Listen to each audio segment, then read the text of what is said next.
ఏదైనా ఒక సందేశాన్ని నేను సిద్ధపడ్డా నేను. ప్రభు చిత్తమైతే వచ్చే వారం ఆ సందేశాన్ని మనం మాట్లాడుకుందాం. 11వ అధ్యాయము 6వ వచనం.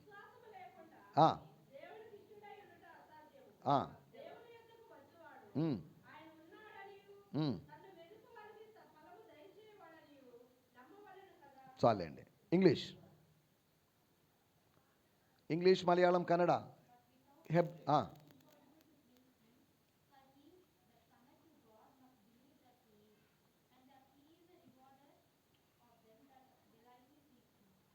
దేవుని స్తోత్రం. It is impossible to please God apart from faith. And why? Because anyone who wants to approach God must believe both that He exists and that He cares enough to respond to those who seek Him. అని ఇది నాకు ఇష్టమైనటువంటి మరొక తర్జుమా. యూజన్ Pietersen అనేటువంటి ఒక ఆయన మంచి కవి. ఆయన కవి ప్లస్ దేవుని సేవకుడు. ద మెసేజ్ అనేటువంటి బైబిల్లో నేను చదువుకున్న మాటలోనే దాంట్లో మనం ఇప్పుడు నువ్వు చదివింది టీపీటీ అనే కాదుగా, టీపీటీ తేలేదు. సరే, దేవుని స్తోత్రం. ఈ సమయంలో కన్నడ.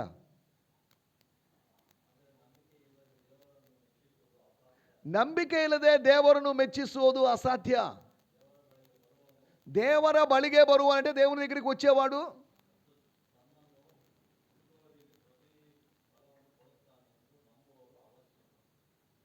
ದೇವರು ಇದ್ದಾನು ಎಂಬುದು ಅದಿಲ್ವಾ? ಚೆನ್ನಾಗಿ ಓದಿ, ಮತ್ತೆ ಓದಿ.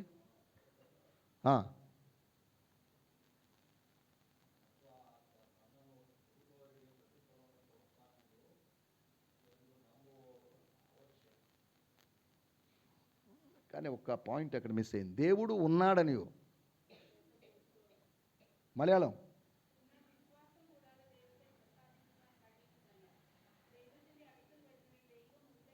దేవుడు ఉన్నాడు అని, దేవుడు తనను వెదుకు వారికి ఏంటంటే మలయాళంలో ಪ್ರತಿಫಲಂ ಇಸ್ತಾಡನಿ. ಮತ್ತೆ ಓದ್ತೀರಾ ಅದು ಕನ್ನಡ? ನನಗೆ ಒಂದು ಪಾಯಿಂಟ್ ಮಿಸ್ ಆಗಿದೆ, ಅದು ಬೇಕಾಗಿದೆ ನನಗೆ. ಅಸಾಧ್ಯ. ನೆಕ್ಸ್ಟ್, ಹೀಗೆ ದೇವರ ಬಳಿಗೆ ಬರುವವನು ಅದು చదవలేదు ఆయన, మింగేశాడు. దేవుడు ఇದ್ದಾనే, దేవుడు ఉన్నాడు. ತನ್ನನ್ನು ಹುಡುಕುವವರಿಗೆ ಪ್ರತಿಫಲವನ್ನು ಕೊಡ್ತಾನೆ ಎಂದು ನಂಬುವುದು ಅವಶ್ಯಕ. దేవుని స్తోత్రం. హల్లెలూయా. అంటే దేవుడు, మన పాయింట్ ఇక్కడ, విశ్వాసం వలన దేవుణ్ణి సంతోషపరచవచ్చు, విశ్వాసం లేకపోతే అవిశ్వాసంతో దేవుణ్ణి దుఃఖపరచవచ్చు. మనం ఇక్కడ రాయబడిన మాట, రెండో మాట, 11వ అధ్యాయం 6వ వచనం నుండి రెండో మాట, సెకండ్ పార్ట్. అక్కడ రాయబడిన మాట ఏంటంటే, తన్ను వెదకు వారికి ఏం ఫలం ఇస్తాడు? దీని గురించి మనం కొద్దిగా ఆలోచిస్తున్నాం. తన్ను వెదకు వారికి ఏం చేస్తాడట?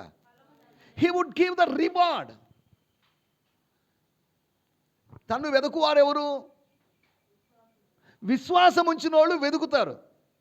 దేవుడు నా కోసం ఏం ఎత్తి పెట్టాడా, ఏం దాచిపెట్టాడా? పెద్దలకు ఆ స్వభావం ఉంది, దాచిపెట్టేటువంటి స్వభావం.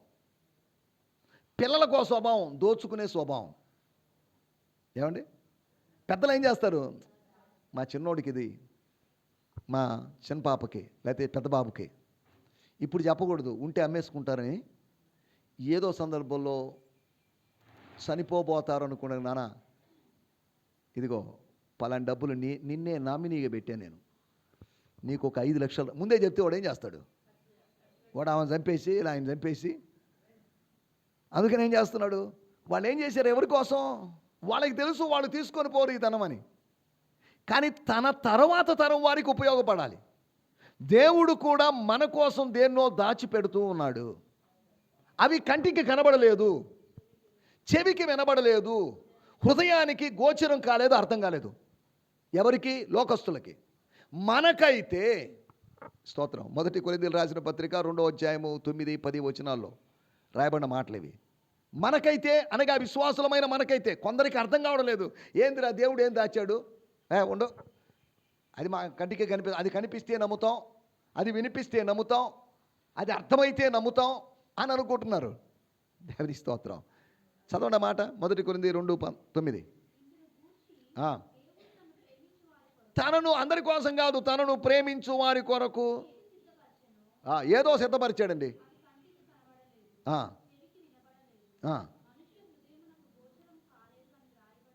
ఓకే. మనకైతే కొంతమందిని గురించి ఎలా రాయబడింది, కానీ మనకైతే కొరింథీ సంఘస్థులారా, కొరింథీ పట్టణస్థులారా, కొరింథీలోని విశ్వాసులారా, మనకైతే వేటిని సిద్ధపరిచి ఉన్న వాటిని, దాన్ని ఏం చేస్తున్నాడు? ఒకవేళ తండ్రి చెప్పాడు అనుకుందాం, రే నేను చచ్చిపోయినా నీకు నష్టమే లేదు. ఏంటిది ఈయన ఇలా మాట్లాడుతున్నాడు, నేను చచ్చిపోయినా నీకు నష్టం లేదు అంటున్నాడు. ఏంది? యేసు ప్రభు చెప్పలేదా, నేను వెళ్ళిపోవటం మీకు ప్రయోజనకరం? ఏంది ప్రభువా, నువ్వు ఉంటే బాగుంటుంది కానీ నువ్వు వెళ్ళిపోతే మాకేం ప్రయోజనకరం? ఆయన వెళ్ళిపోవడం ప్రయోజనకరమా నష్టమా? ఒక విధంగా నష్టమే, కానీ వెళ్ళిపోవడం ప్రయోజనకరం. ఎందుకంట? మీ అందరి కోసం 12 మంది పేర్లు మీద కొద్ది అమౌంట్ ఫిక్స్డ్ చేశాను, ఆ డబ్బులు తీసుకోండినే. నేను వెళ్ళిపోయిన తర్వాత మీలో నివసించడానికి ఒక ఆయన పంపిస్తాను. మీ 12 మందిలో నివసిస్తాడు. ఆయన మీలో నివసిస్తున్నప్పుడు మీకు ఆశీర్వాదమే. నేను మీతో ఉన్నప్పుడే మీకు ఆశీర్వాదం అయితే, ఆయన మీలోకి వచ్చినప్పుడు, మీ మీదకి దిగి వచ్చినప్పుడు ఎంత ఆశీర్వాదం. కాబట్టి నేను వెళ్ళిపోవడం ప్రయోజనకరం కాదా? దేవుని స్తోత్రం, హల్లెలూయా. దావీదు అలా బతికే ఉన్నాడు అనుకుందాం, సొలొమోను రాజు అయ్యేటువంటి అవకాశం ఉందా? మన ముందు తరము వాళ్ళు ఏదో చేశారు, దాని యొక్క ఫలితాన్ని మనం అనుభవిస్తున్నాం. దేవుడు జగత్తుకు పునాది వేయబడక ముందే మన కోసం కొన్నిటిని సిద్ధపరిచాడు. దాన్ని మనం ఆత్మ ద్వారా మెల్లగా తెలుసుకుంటున్నాం. మా నాన్న ఏదో చేయకుండా ఉంటాడా? మీ నాన్న అలా చేసినప్పుడు, లేదా మీ తాత వాళ్ళు అలా చేసినప్పుడు మా నాన్న ఇలా చేయకుండా ఎందుకు ఉంటాడండి? ఏదో చేస్తాడు, ఆయన ఎక్కడో పెట్టాడు. దేవుని స్తోత్రం, హల్లెలూయా. దేవుని వద్దకు వచ్చువారు, ప్రార్థనలో వచ్చేవాళ్ళు ఏమేమి నమ్మాలంట? ఉన్నాడు. సరే ఉన్నాడు, అందరూ నమ్మే విషయమే. దేవుడు ఉన్నాడండి, చాలా మంచోడండి, గొప్పవాడండి, ప్రతి వాళ్ళు నమ్ముతున్నారు. దేవుడు ఉన్నాడని అనేది కాదు మన విషయం. తర్వాత విషయం, తన్ను వెదకు వారికి ఫలము.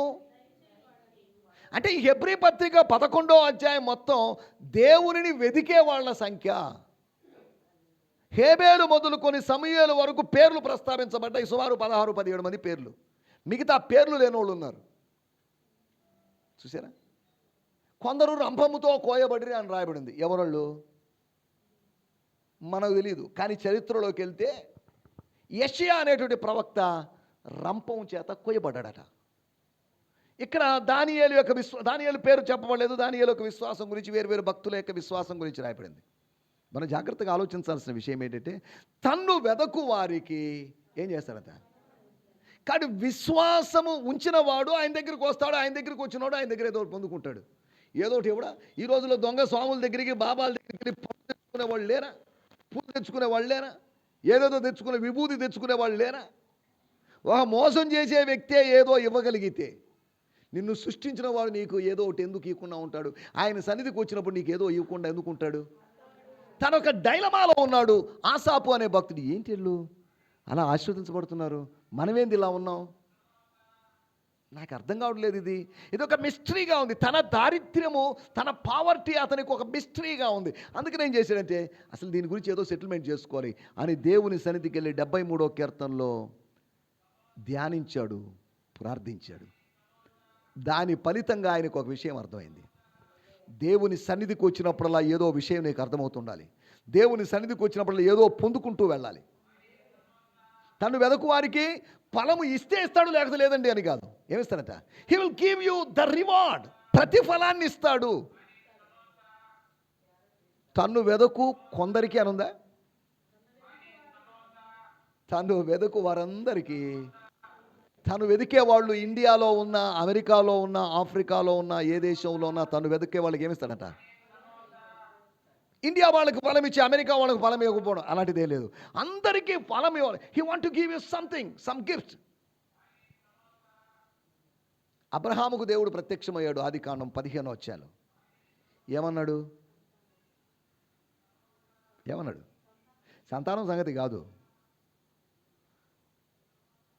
అబ్రహాముతో దేవుడు చెప్పిన మాట, నేను నీకు అత్యధికమైన బహుమానము ఇచ్చేదను అని రాయబడింది. సంతానం గురించి కాదు మాట్లాడింది, సంతానం గురించి తర్వాత మాట్లాడాడు. ఇంగ్లీష్లో ఏమున్నది అంటే, నేనే నీకు అత్యధికమైన బహుమానం, I am your exceeding reward. సంతానం కాదురా బాబు, స్వాస్థ్యం కాదురా, ఇంకేదో కాదు, నేనే నీకు బహుమానం, ఐ ఆమ్ యువర్ రివార్డ్, నేనే నీ ప్రతిఫలం. దేవుని స్తోత్రం, హల్లెలూయా. నీ బంగారమును ఏటి రాళ్లలో పారవేయము, నీ వెండిని అక్కడ పారవేయము, అప్పుడు సర్వశక్తుడు నీకు ప్రశస్తమైన వెండిగా ఉండును. ఏమంటే ఉందా లేదా బైబిల్లో? చదవండి యోబు గ్రంథం 22వ అధ్యాయం. మనం పారవేసినప్పుడు మాత్రమే ఆయన ప్రశస్తమైన వాడుగా మారతాడు. మనం ఏం పట్టుకోవాల్సిన పట్టుకొని ఉన్నాం, పారవేయకుండా ఉంటున్నాం కాబట్టి. 22వ అధ్యాయం చదవండి. ఎవరు తీసుకున్నారు? దొరికిన వాళ్ళు చదవండి. అమ్మా దొరకలేదు ఇంకా? నెల్లూరు బైబిల్లో లేదా? స్తోత్రం స్తోత్రం. ఎంతసేపు చూస్తారేంటమ్మా? 22, 25 ఇంకా ముందు చదవమ్మా. 24, మట్టిలో నీ బంగారమును, మట్టిలో ఎవరైనా బంగారం పారేస్తారా? మట్టిలో నీ బంగారమును ఏటి రాళ్లలో ఓఫీరు సువర్ణమును పారవేయము. ఎలీఫజ్ చెప్తున్నాడు, ఇక్కడ ఉన్నటువంటి ఇద్దరు స్నేహితులారా, జోఫరు, బిల్దదు, లేకపోతే యోబు బ్రదర్ యోబు గారు, నా స్నేహితుడా యోబు, నేను చెప్తున్నాను, మట్టిలో నీ బంగారమును, నీ బంగారం బోల్డ్ ఉంది, నువ్వు ఆశీర్వదించబడ్డావు, ఏటి రాళ్లలో ఓఫీరు సువర్ణమును పారవేయము. అప్పుడేం జరుగుతుంది? అప్పుడు దాని ఫలితంగా సర్వశక్తుడు నీకు,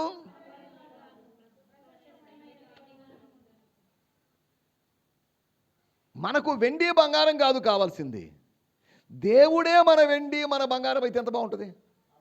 మా ఆయన బంగారం అని భర్తల గురించి చెప్పరా ఆడోళ్ళు? నా భార్య బంగారం అండి అని భర్తలు చెప్పరా? అలాగే మన దేవుడు, నా దేవుడు బంగారం అండి అంటే, బంగారం అంటే దాని అర్థం బంగారం అని కాదు, దాని అర్థం ఇంపార్టెంట్, ప్రెషస్ అని అర్థం, అమూల్యమైనది అని అర్థం కదా. ఒక ప్లేట్ నిండా బంగారు నాణ్యాలు, ఒక ప్లేట్ నిండా బిర్యానీ పెట్టారు, మీరేం తీసుకుంటారు? ఏమండి? చిన్నపిల్లలకి ఇచ్చాం, చిన్నపిల్లలు ఏం తీసుకుంటారు? జెరూషాకి ఇచ్చాం, జెరూషా ముందు పెట్టి ఏది కావాలమ్మా అంటే ఏం కోరుకుంటుంది? మీరెందుకు కోరుకోలేదు బిర్యానీ? దేవుని స్తోత్రం, హల్లెలూయా. పాత రోజుల్లో 25 పైసల బిల్ల ఉండేది, 20 పైసల బిల్ల ఉండేది. 2 పెడితే 20 పైసల బిల్ల తీసుకునేవాళ్ళం. ఎందుకు? అది పెద్దది కాబట్టి.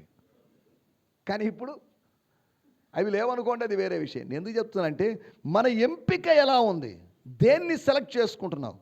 ఇదిగో బాబు, మీ ముందు యేసును పెడుతున్నాను, మీ ముందు బరబ్బాను పెడుతున్నాను, ఎవరిని కోరుకుంటారు?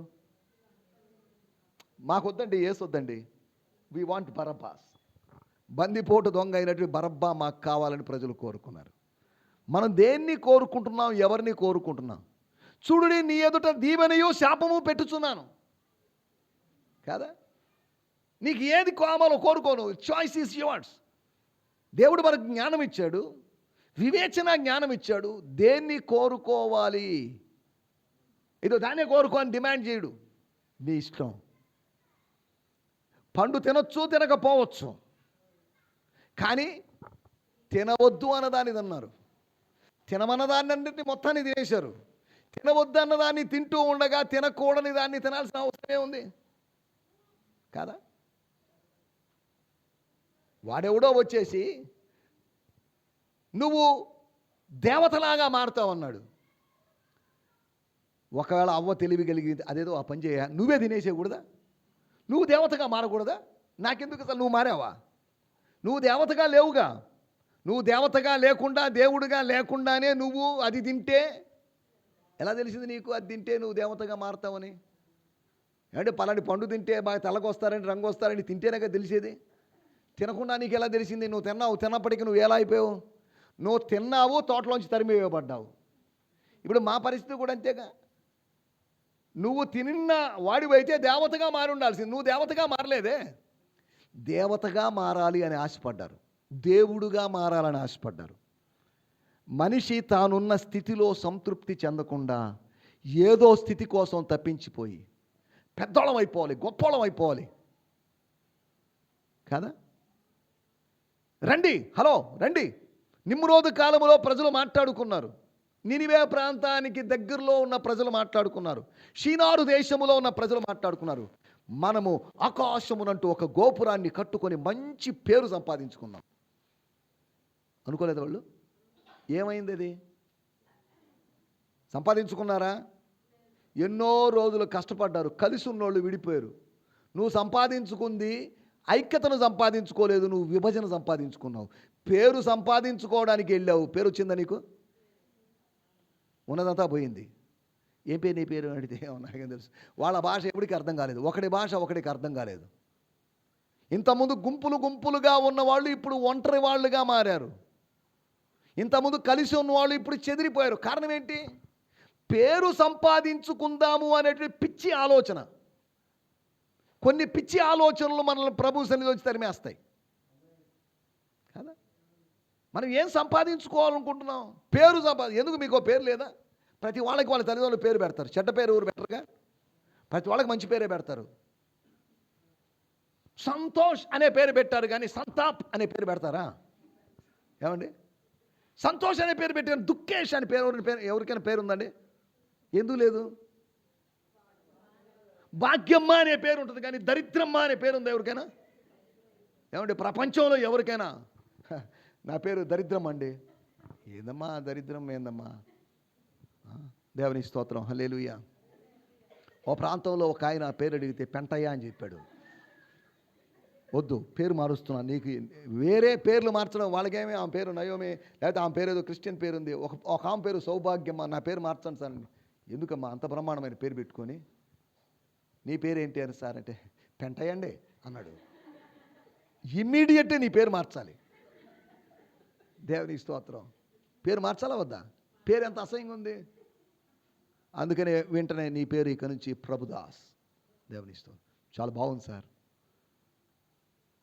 ఇప్పుడు తర్వాత కొన్ని రోజులకి ఆయన ఏమని పిలుస్తున్నారంటే ప్రభుదాస్ పెంటయ్య అని పిలుస్తున్నారు. ఆయన ఆ పేరుతో పిలవకూడదనే ఉద్దేశంతో మనం ఆ పేరు పెడితే ఇప్పుడు ఆ పేరు అతికిచ్చేసి ఇలా ఉంటారు మనుషులు. సరే, దేవుని స్తోత్రం, హల్లెలూయా. మన ఇక్కడ ఆలోచిస్తున్న విషయాలు కొద్దాం. మానవుని యొక్క ప్రయత్నాలు దేవుని చిత్తానికి విరోధముగా మానవుడు చేసే పనుల వల్ల వాడికి శాపం వస్తుంది. దుష్ఫలితాలు వస్తున్నాయి, సత్ఫలితాలు రావడం లేదు. అనగా సన్నిధికి వచ్చేవాడికి సత్ఫలితాలు వస్తాయి. సన్నిధికి వచ్చేవాడికి స్వర్గములోని దేవుడు ఫలాలను ఇస్తాడు, ఫ్రూట్స్ ఇస్తాడు. విశ్వాస ఫలాల గురించి ఈ ఉదయకాలం మీకు జ్ఞాపకం చేస్తాను. 5 రకాల విశ్వాస ఫలాల గురించి. ద 5 రివార్డ్స్ లేకపోతే 5 ఫ్రూట్స్ ఆఫ్ ఫెయిత్. విశ్వాసము అంటే ఏంటి? విశ్వాసం ఎలా కలుగుతుంది? వినటం వలన కలుగుతుంది. హెబ్రీ పత్రిక 12వ అధ్యాయంలో రాబడింది. విశ్వాసం ఎలా కలుగుతుందో తెలుసా? ఆయన వైపు చూడడం వల్ల విశ్వాసం కలుగుతుంది. విశ్వాసమునకు కర్తయు దాన్ని కొనసాగించువాడైన యేసు వైపు చూసినప్పుడు ఏమవుతుంది? మోటివేషన్ వచ్చింది, ప్రోత్సాహం వచ్చింది, ఎంకరేజ్మెంట్ వచ్చింది. నేను నా ఎదుట ఉన్నబడినటువంటి పరుగు పందెంలో మిగిలినటువంటి 30 సంవత్సరాలు, 40 సంవత్సరాలు, 50 సంవత్సరాలు నేను పరిగెత్తడానికి నాకు ఓపికనిచ్చేది, నన్ను బలపరిచేటువంటి ఆ శక్తి పేరే విశ్వాసం. నాకెక్కడి నుంచి వచ్చింది విశ్వాసం? నేను పుస్తకాలు చదవడం వల్ల లేకపోతే ఇంటర్నెట్లోకి వెళ్ళడం వల్ల పెరిగిన విశ్వాసం కాదు అది. నేను ప్రభువును చూడడం వల్ల, సిలువ వేయబడిన యేసును చూడడం వల్ల, రాబోయేటువంటి మేఘారూఢుడై రాబోతున్న యేసును చూడడం వల్ల నాకు విశ్వాసం పెరిగింది. ఊరికే పెరిగిందా ఏంటి? యేసు ప్రభు బొమ్మ చూడడం వల్ల యేసు ప్రభు ఉన్నాడని విశ్వాసం పెరగడం కాదు. బొమ్మను చూస్తే కాదు నా విశ్వాసం పెరగాల్సింది. బొమ్మను చూస్తే భౌతికమైనవి ఏమైనా పెరుగుతాయేమో కానీ బొమ్మను చూసినప్పుడు కాదు మన విశ్వాసం పెరగాల్సింది. ప్రభు యొక్క ఆత్మలో ఆయన్ను చూడాలి. విశ్వాసం భౌతికమైనది కాదు, విశ్వాసం ఆత్మ సంబంధమైనది. కాబట్టి తన్ను వెదకు వారికి హేబేలు మొదలుకొని సమూయేలు వరకు వెదికారు. అనగా ప్రభు కోసం తప్పించారు, ప్రభు కోసం ప్రయాసపడ్డారు. వాళ్ళు ఏదో పొందుకున్నారు. విశ్వసించిన వాడు ఏదో ఒకటి పొందుకుంటాడు. మనం అన్నీ పోగొట్టుకున్న వాళ్ళమే, ఒట్టి చేతులతో. ఏమంటారు? మనం పాపర్స్గా మారిపోయి దివాలా తీసిన పరిస్థితిలో దేవుని సన్నిధికి వస్తున్నాం. అన్నీ పోగొట్టుకున్నాం. ప్రార్థన పోగొట్టుకున్నాం, పరిశుద్ధత పోగొట్టుకున్నాం, ఉపవాసం పోగొట్టుకున్నాం, ప్రేమను పోగొట్టుకున్నాం. అన్నీ పోయి ఎంటీ అయిపోయాం. ఒక ఆమె చెప్పింది, యెహోవా సర్వశక్తుడైన దేవుడు నన్ను రిక్తుడిగా చేశను. ఆయన చేయలేదు. నువ్వే ఆవేశపడి నువ్వే వెళ్ళిపోయి నువ్వు రిక్తురాలుగా మారావు. ఏమండి? అంతేగా. దేవుడు నింపాలని చూస్తుంటే ఆమె చెప్పిన మాట, నన్ను నింపలేదండి, నన్ను ఖాళీ చేశాడండి. నిన్నెందుకు ఖాళీ చేస్తాడు? నువ్వు బెత్లెహేములోనే ఉంటే నీ భర్త బతికేవాడుగా. బెత్లెహేములోనే ఉంటే నీ కుమారులకి సున్నతి కలిగినటువంటి వాళ్ళ కుమారులతోనే వివాహం అయిపోయి ఇంట్లో కలతలు గొడవలు రాకుండా ఉంటాయిగా. నువ్వు అక్కడికి మోయాబు దేశం గురించి యెషయా గ్రంథంలో రాయబడింది. మోయాబు దేశస్తులు గర్విష్ఠులు అని రాయబడింది. దీనులైన వారిని వదిలిపెట్టేసి గర్విష్ఠుల దగ్గరికి పోయావే, ఏమొచ్చింది నీకు?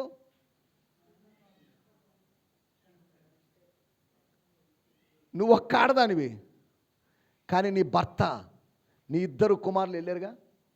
ఇప్పుడు తిరిగి వచ్చినప్పుడు ఎలా వచ్చావు? ఇంతకుముందు యవనస్తురాలుగా ఉన్నప్పుడు లేదా మధ్య వయస్కురాలుగా ఉన్నప్పుడు మంచి పట్టు వస్త్రాలు ధరించి వెళ్ళావే, ఇప్పుడు ఎలా వచ్చావు?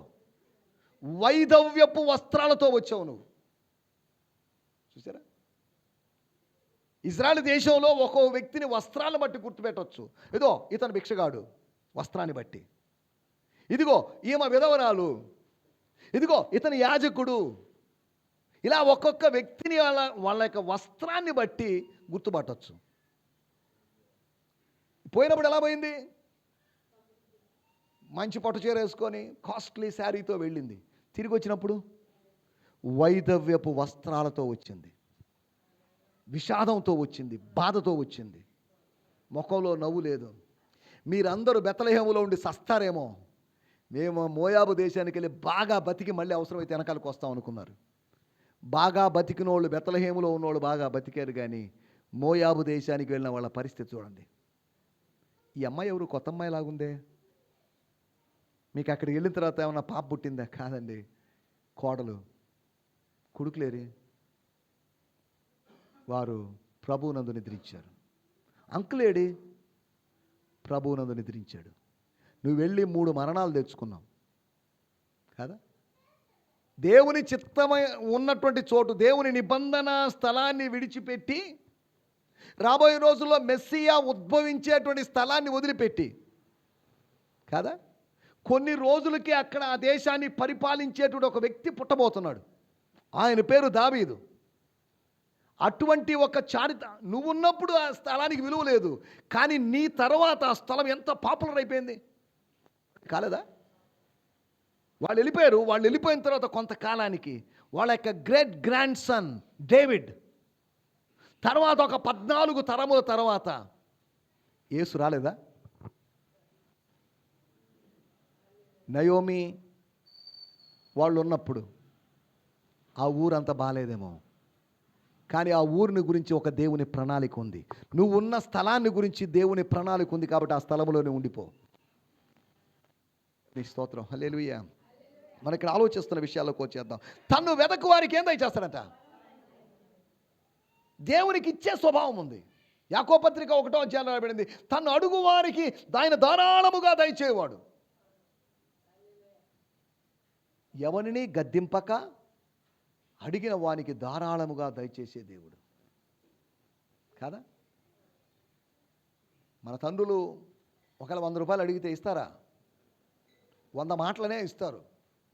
ఎందుకు అంటున్నారో తెలుసా? వాళ్ళు, వీడు దాన్ని దుర్వినియోగం చేసుకుంటాడేమో అనేటువంటి ఆలోచనతో. ఇవ్వకూడదని కాదు, ఆయన దగ్గర ఉన్నాయి. నాన్న నీ దగ్గర డబ్బులు ఏమో, పాప నీ దగ్గర డబ్బులు ఏమైనా ఉన్నాయని అడుగుతాను. ఎంతరా అంటాడు. జస్ట్ ఎంత? 20,000 అంటాను నేను. ఎక్కడో లేదా డబ్బులు? నువ్వు వచ్చినట్టు ఖర్చు చేస్తుంటే ఎలాగా అని అంటాడు. సరేలే వద్దులే అని గేట్ దగ్గరికి, రే లోపల నుంచి ఏటీఎం కార్డు తీసుకో, నీకు ఎంత కావాలంటే తీసుకో అంటున్నాడు. చూసారా? దేవునికి స్తోత్రం. నా మీద ఆయన గుడ్డి నమ్మకం.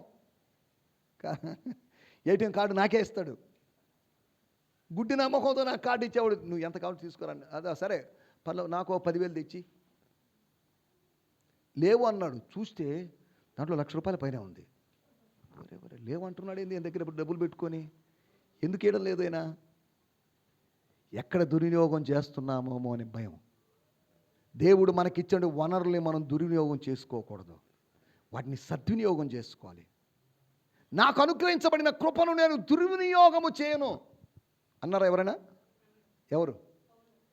పౌలు గలతీ పత్రిక 2వ అధ్యాయంలో అంటాడు, చూడాల్సిన అవసరం లేదు. మనం ఆలోచిస్తున్న విషయం, తన్ను వెదకు వారికి కింద ఇచ్చేస్తాడట. He will give a fruit. విశ్వాస ఫలములు. దేవుడు అనుగ్రహించే విశ్వాస ఫలాన్ని గురించి మనం కొద్దిగా ఆలోచిద్దాం.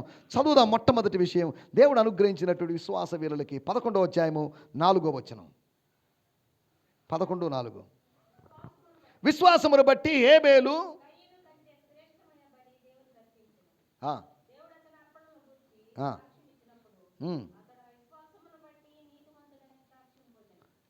స్తోత్రం. చాలండి. ఒక మాట, విశ్వాసమును బట్టి హేబేలు కయ్యూను కంటే శ్రేష్టమైన కూడా తీసేద్దాం. విశ్వాసమును బట్టి హేబేలు దేవునికి బలర్పించాడు. బాగానే ఉంది. సరే, శ్రేష్టమైన బలర్పించాడు అంటే కయ్యూను పరిస్థితి ఏంటి? కయ్యూను విశ్వాసమును బట్టి కాదు, విశ్వాస పరిమాణాన్ని బట్టి బలర్పించాడు. ఇక ఇది అర్థం చేసుకోవాలి. By the measure of faith can afford a sacrifice. విశ్వాస పరిమాణమును బట్టి. కానీ పెరిగిన విశ్వాసాన్ని బట్టి హేబేలు బలర్పించాడు. విశ్వాసం ఎలా పెరిగింది? తోటలో నుంచి బయటకు వచ్చారు. వాళ్ళ అమ్మా నాన్న చెప్పారు, దేవుడు గొప్పవాడురా. దేవుడు గొప్పవాడైతే మనల్ని ఎందుకు తరిమేశాడు తోటలోంచి? దేవుడు చెడ్డవాడు కాబట్టి తరిమి వేయలేదు. మనము దేవుని ఆజ్ఞలకు విధేయులం కాలేదు కాబట్టి మనల్ని తరిమేశాడు. దేవుడు ఎప్పుడు నమ్మదగిన వాడే, మనిషి ఎప్పుడు మోసగాడే కాదా? తోటలోంచి తరిమి వేయమన్నాడని తప్పెవరు? దేవునిదే. అంత పెద్ద తోటలో ఆ ఇద్దరిని ఉంచితే ఆయనకు నష్టమే ఉందండి. తప్పు చేస్తే మాత్రం తోటలో ఉంటే నష్టమేంతండి? తప్పు చేసిన వాడు తోటలో ఉంటే జీవవృక్ష ఫలం తిన్నాడు అనుకోండి. ఇతను అమ్మా థ్యాంక్స్ అవ్వమ్మ గారు, నా మాట విన్నావు, పండు తిన్నావు.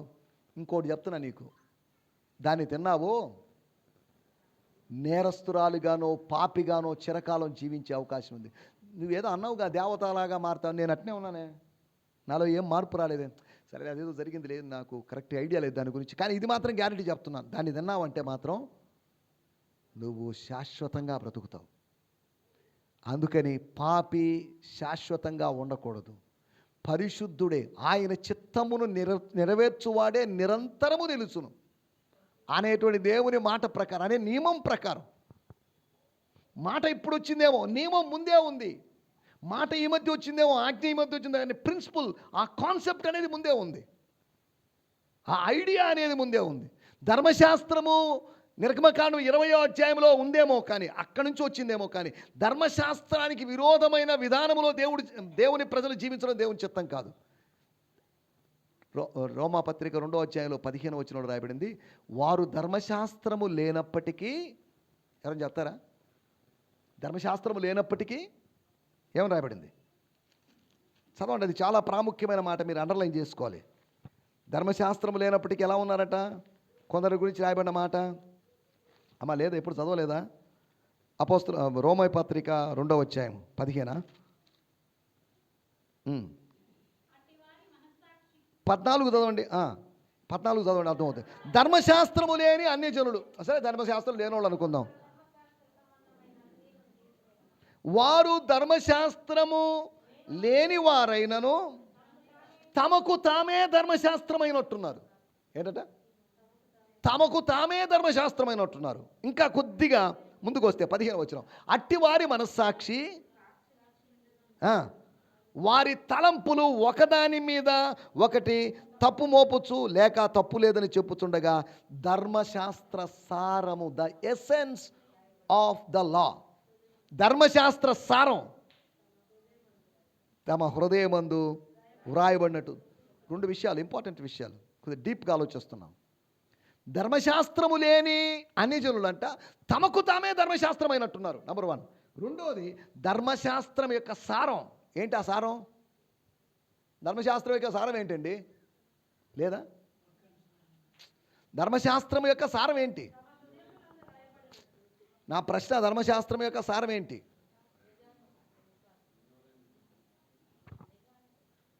అది ధర్మశాస్త్రం మొత్తం 2 మాటలు. అంటే 5 పుస్తకాలు కదండి, రెండే మాట్లాడటం ఏంటి అంటారేమో. 5 పుస్తకాలే, మోషే రాసిందే, అవన్నీ కరెక్టే. కానీ దాని సారం ఏంటి? 2 విషయాలు. ప్రేమ, ఒకటి దేవుని ప్రేమించాలి, రెండోది నీ పొరుగువాడిని ప్రేమించాలి. ధర్మశాస్త్రం మొత్తం దీంట్లో అది సారం. ఎసెన్స్ ఏంటి? ఒక పండులో పైన తొక్క ఉంది, మధ్యలో ఏదైనా లేయర్ ఉంటుంది, లేదా గింజలు ఉంటాయి, ఆ తొనల పైన ఉన్న తొక్కలు ఉంటాయి. కానీ ఎసెన్స్ ఏంటి? ఓ పండు ఇచ్చారు కదని ఏందండి ఇన్ని విత్తనాలు ఏందండి, ఇన్ని గింజలు ఏందండి, ఆ ఇచ్చినోటికి బుద్ధి లేదే అని మనం తిట్టుకుంటూ కూర్చున్నట్టే మనలాంటి బుద్ధిహీనుడు మరొకటి లేడని అర్థం. అంతేనా? నీకేం కావాలి ఇప్పుడు? దాన్ని తీసుకున్నావు, జ్యూస్ తీసుకున్నావు, తాగావు. ఏందండి ఇన్ని గింజ అయినా ఏందండి ఇంత తొక్క ఇంత మందంగా ఉందేంటి, ఎంత మందంగా ఉంటే ఎలాగా? ఎవరో ఒక ఆయన ఇలాగే అనుకున్నాడట. మరి చెట్టు కింద పడుకొని, దేవుడు ఎంత బుద్ధిహీనుడండి, ఇంత పెద్ద చెట్టుకి ఇంత ఇంత కాయలు పెట్టాడింది, నేనే కానీ అయితే గుమ్మడికాయ అంత కాయలు పెట్టేసి ఉండేవాడిని అని మాట్లాడుకొని పడుకున్నాడట. పడుకొని 1 గంట తర్వాత లేచిన తర్వాత తన చుట్టూ ఈ మర్రికాయలు పడ్డాయి. గుమ్మడికాయ అంత కాయలు ఏంటి నా పరిస్థితి ఏంది ఇప్పుడు? ఆ గుమ్మడికాయ అంత కాయ తల మీద పడింది, వాడు తల మీద. ఏమంది? దేవుడు అజ్ఞాని అన్నట్టుగా ఈ మానవ జ్ఞానులు అనుకుంటున్నారు. దేవుని మనసువారలారా మిమ్మల్ని చీల్చి వేస్తానని దేవుడు చెప్పాడు. మీరిట్టి పనులు చేసినను నేను మౌనంగా ఉన్నప్పుడు నేను మీ వంటి వాడినని మీరు అనుకున్నారేమో. ఒక్కొక్కటి మీ తప్పులన్నీ మీ ముందు, మీ కళ్ళ ముందు పెట్టి మిమ్మల్ని గద్దిస్తా అని చెప్పాడు. లేదండి బైబిల్లో? మిమ్మల్ని వదిలిపెడతాను అనుకుంటున్నారేమో. దేవుని మనసువారలారా మిమ్మల్ని ఏం చేస్తానంట? చీల్చేస్తా. అంటే శిక్షిస్తానని, చీల్చేయడం అంటే కాళ్ళు పట్టుకొని లాగి చీల్చేస్తాడా, చీ పట్టుకొని చీల్చేస్తాడని ఆలోచించవద్దు. దాని అర్థం ఏంటి? I will punish you severely, కఠినంగా శిక్షిస్తాను. దేవుణ్ణి ఎరిగి కూడా దేవుణ్ణి గురించినట్టు అవగాహన పెంచుకోకుండా అలా మీరు ప్రవర్తిస్తే మీ పరిస్థితి ఎలా ఉంటుందని చెప్పాడు. మొట్టమొదటి ఇక్కడ రాయబడింది, హేబేలు గురించి రాయబడింది. హేబేలు ఏం చేశాడు? విశ్వాసమును బట్టి బలి అర్పించాడు, బాగానే ఉంది. ఇద్దరు ప్రార్థన చేయడానికి వచ్చారు, బాగానే ఉంది. తీయగా, అందంగా, రెఫరెన్స్తో, కొటేషన్స్తో చక్కగా ప్రార్థన చేశాడు పరిసయ్యుడు. బాగా చేశారు సార్, మీరు ఎక్కడ నేర్చుకున్నారో కానీ అన్నారు ఇరుగు పొరుగోళ్ళు. అయినా వాడేంది గుండెలు బాదుకోవడం ఏంటి, ఏంది అసలు ప్రార్థనేనా? మీరు ఎంతసేపు ప్రార్థన చేశారో వాడు చిన్న ముక్కే చేశాడు. పాపినైనా నన్ను కరుణించమన్నాడు. మనుషుల దృష్టికి పరిచయని ప్రార్థన అద్భుతం, సూపర్ అండి. కానీ దేవుని దృష్టికి మాత్రం అది అసహ్యమైన ప్రార్థనలాగా అనిపించింది. తన స్వనీతిని చెప్పుకొని తన మలిన వస్త్రాల్ని ఆయనకు చూపించడం అసహ్యం కాదా? మాచిపోయిన చొక్కాల్ని మురికి గుట్టలు తీసుకొని మీకు సన్మానం చేస్తున్నాం, శాలువా కప్పుతున్నాం, రీటమ్మ గారు మంచి డ్యాన్స్ వేశారని చెప్పేసి ఒక మసి గుట్టను భుజం మీద వేసాం. అది సన్మానం కాదు, అవమానం లాగా ఉంటుంది. ఏదైనా మంచి దగదగ మెరిసేయడం ఒక శాలువా తీసుకొని కప్పారంటే పోనీలు అనుకుంటారు. మన నీతి క్రియలను ఆయన సన్నిధిలో చూపించడం అనేది, నేను ఉపవాసం ఉంటున్నాను, నేను దశమ భాగం ఇస్తున్నాను అనేటువంటి మురికి గుడ్డలను చూపించాడు. దానివల్ల ఏమైంది? వద్దు, స్తోత్రం. పరిచయుని కన్నా సుంకరి శ్రేష్టమైన బలి అర్పించాడు. నువ్వు శ్రేష్టమైన బలి అర్పించడానికి రావాలి, శ్రేష్టమైన దేవుడికి శ్రేష్టమైన అర్పించాలి. దానికోసం నువ్వు వచ్చావు. ఇక్కడ రాయబడింది. తర్వాత ఏం జరిగింది? సరే బలి అర్పించాడు, బలి అర్పించిన వాడికి ఏదో దొరకాలిగా, గిఫ్ట్ ఇవ్వాలిగా. వాడికి ఏం దొరికిందట? దేవుడు అతని అర్పణల గురించి సాక్ష్యం ఇస్తున్నప్పుడు, దేవుడు సాక్ష్యం ఇస్తున్నాడు. వెన్ హీ వాస్ టెస్టిఫైయింగ్, నువ్వు చేసే పనుల గురించి దేవుడు సాక్ష్యం ఇస్తాడు. నువ్వు దేవుడి గురించి సాక్ష్యం చెప్తావు, బాగానే ఉంది. కానీ దేవుడు నువ్వు చేసే పనుల గురించి, నా కుమారుడైనటువంటి హేబేలు అర్పించిన బలి గురించి మీకు తెలుసా? సాతాన్ అడిగాడు, హలో సాతాన్, నా సేవకుడైన యోబుని గురించి నువ్వు చూసావు, అసలు సంగతి ఆలోచించావా? చూసారా? యోబుకి అన్నీ తెలియదు పాపం. కానీ దేవుడు అడుగుతున్న ప్రశ్న, అనగా తన సేవకుణ్ణి మరిచిపోకుండా స్వర్గంలో ఉన్న దేవుడు చూస్తూ ఉన్నాడని అర్థం. ఎక్కడో చిన్న దేశం ఊజు అనే దేశంలో ఉన్నవాడిని ఎవరూ పట్టించుకోలేదు, కానీ సింహాసనం మీద ఉన్న దేవుడు గుర్తుపెట్టుకున్నాడు. నెల్లూరులో నువ్వు ఏదో మూల ఉండొచ్చు, అయినప్పటికీ దేవుడు నిన్ను గురించి ఆలోచిస్తున్నాడు. సాతానుతో చెప్తాడు, నా కుమారుడైనటువంటి పాల్ నీకు తెలుసా? నా కుమారుడైన సంతోష్ నీకు తెలుసా? చూసారా? దేవుని స్తోత్రం, హల్లెలూయా, హల్లెలూయా. ఇప్పుడు ఏం జరిగింది? ఆ విశ్వాసమును బట్టి నీతిమంతుడు అయ్యాడు కాబట్టే నీతిమంతుడు అని చెప్పొచ్చుగా, ఊరికే చెప్పగలమా? నీతిమంతుడు అవుతాడు అని సాక్ష్యం కాదు, నీతిమంతుడు అని సాక్ష్యం. He declared as righteous man. వెంటనే ఇంటర్వ్యూకి వెళ్ళాం, హేబెల్ సార్ దగ్గరికి వెళ్ళాం. ఇంకా కొన్ని నిమిషాలు చచ్చిపోబోతున్నాడు. సార్, మీరు మీ అన్నయ్య బలి అర్పించారుగా, ఏ బలి శ్రేష్టమైంది? నాదేనండి. ఏ సార్, ఎలా తెలిసింది మీకు? నా బలి మీదకి పరలోకము నుంచి అగ్ని దిగి వచ్చింది. మా అన్నయ్య కూరగాయలు, క్యారెట్, బీట్రూట్లు, క్యాబేజీలు తీసుకొచ్చి పెట్టాడు. ఆ క్యాబేజీలు ఉదయం నుంచి సాయంత్రం దాకా ఉన్నాయి, వాడిపోయినాయి ఎంతవరకే. కానీ అతని అర్పణేమో అలాగే వాడిపోయి మిగిలిపోయింది. నా అర్పణ కాలిపోయి బూడిదగా మారింది. ఇప్పుడు ఏ బలి అంగీకరించినట్టు దేవుడు? ఏలియా ఛాలెంజ్ చేశాడండి. అసలు ఏమంటే నిజమైన దేవుడు అంటే ఒకటే టెస్ట్. మీరు నేను ఒక ఎద్దును తీసుకుందాం, బలర్పిద్దాం. అగ్ని ఉండకూడదండి, అడుగున కట్టెలు పెట్టకూడదు, అడుగున మంట పెట్టకూడదు. కానీ ప్రార్థన చేద్దాం. మీరు ప్రార్థన చేయండి, మీరు చాలామంది ఉన్నారు కాబట్టి ముందు మీరు ప్రార్థన చేయండి. నేను ఒక్కడనేగా, ఏకాకినేగా, ఒంటరినేగా, ఒంటరి పక్షినేగా, కానీ నేను తర్వాత చేస్తాను. వీళ్ళు ఉదయం నుంచి మధ్యాహ్నం దాకా ఒకటి వాళ్ళ మాట విన్నవాళ్ళైనను, రెండోది ప్రత్యుత్తరం ఇచ్చేవారైనను, లక్ష్యము చేసేవారైనను ఎవరు లేరట. అయిందా? ఇంకా ఉందా? ఇంకా చేస్తారా? ఏమో మీ దేహాలు చూస్తుంటే నాకే బాధగా ఉంది. అంత కోసుకున్నారేంటి? ఆ రక్తస్రావం ఏంటి? వదిలేసేయండి. ఇప్పుడు నేను మీలాగా కత్తులతో కోసుకోవడం చేయను. చిన్న ప్రార్థన, నా గుండె బద్దలు చేసుకున్న చిన్న ప్రార్థన. ఇశ్రాయేలులో నువ్వు దేవుడు అయినావు అని నువ్వు నిరూపించుకో. ఆకాశం నుంచి అగ్ని వచ్చింది, మొత్తాన్ని కాల్చేసింది. దేవుని స్తోత్రం. టెస్టులో గెలిచింది ఎవరు? పరీక్షలో అనుకున్నారు ఏలియా ఖచ్చితంగా ఓడిపోతాడని. ఏలియా ఓడిపోవచ్చు, ఎలీషా ఓడిపోవచ్చు, మనం ఓడిపోవచ్చు, కానీ మన దేవుడు ఎప్పుడు ఓడిపోడు. గుర్తుపెట్టుకోండి. జయశీలి అయినటువంటి దేవుణ్ణి మనం సేవిస్తున్నాం. మనం ఓడిపోతాం. ఈ జీవిత యాత్రలో ఎప్పుడు ఓటమే మనకు. ఈ ఓటముల్లో పడి లేచి గెలుపు బాట ఏంటో మనకు తెలుస్తుంది.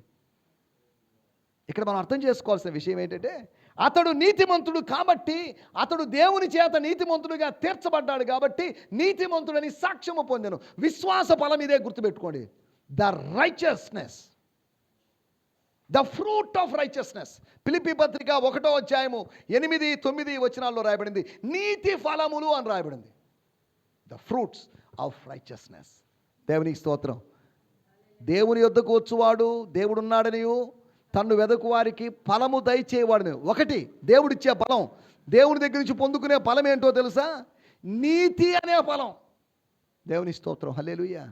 మనం విశ్వసించినప్పుడు, ఓ విశ్వాసి అనేటువంటి చెట్టు ఎదుగుతూ ఉన్నప్పుడు నీతి అనే ఫలాన్ని, ఇంతకుముందు ఉంది నాకు నీతి, దాన్ని స్వనీతి అన్నారు కదా. కయ్యూనికి వచ్చిన నీతిని ఏమన్నారో తెలుసా? స్వనీతి. హేబేలుకు వచ్చిన నీతి ఏంటో తెలుసా? స్వర్గనీతి. అప్పుడు శాస్త్రం లేదు, ధర్మశాస్త్రం లేదు, తర్వాత ఎప్పటికో వచ్చింది. ఎక్కడున్నాం? మన స్వనీతిలో ఉన్నామా? బాబు, మీ తమ్ముడు ఎక్కడా? నేను కావలి వాడినా? స్వనీతితో కూడుకున్నట్టుడే ఆవేశం కాదా?